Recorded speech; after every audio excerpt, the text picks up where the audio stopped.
ভুলেও যেদিন রাতে ভাত না খাই সেই দিন ঘরে টুকটাক যা থাকে সবকিছু একবারে খাওয়া শেষ হয়ে যায়। মানে একটার পর একটা নিতেই থাকি আর খেতেই থাকি। শেষমেশ দেখা যায় খাওয়ার মতো আর কিছুই নাই, তখন তো মুড়ি একমাত্র ভরসা। যেই ভাবনা সেই কাজ, এখন মুড়ি মাখার আয়োজন চলতেছে। ঘরে শুধু মুড়ি আর চানাচুর অবশিষ্ট আছে, আর কিছু নাই, তো সেই জন্য ভাবলাম মুড়ি মেখে খেয়ে ফেলি। এখানে আমি মুড়ির জন্য পেঁয়াজ, কাঁচামরিচ, ধনিয়া পাতা, আদা, তারপর শসা এসব কিছু কুচি করে নিচ্ছি।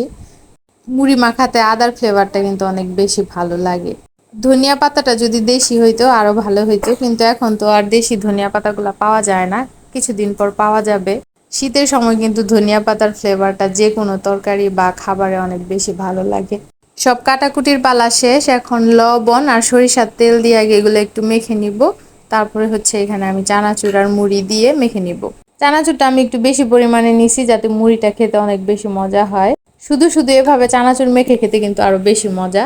যেহেতু এখন ক্ষুধার পরিমাণ বেশি, শুধু চানাচুর খেলে আর পেট ভরবে না, এই জন্য মুড়িও মিশায় নিলাম। যেহেতু অনেক রাত হয়ে গেছে আর সকালবেলা আমার হাজব্যান্ডের ডিউটি আছে, সেজন্য আমি রান্না বান্নাও করে রাখতেছি। কারণ মনে হয় না সকালে উঠে রান্না শেষ করতে পারবো।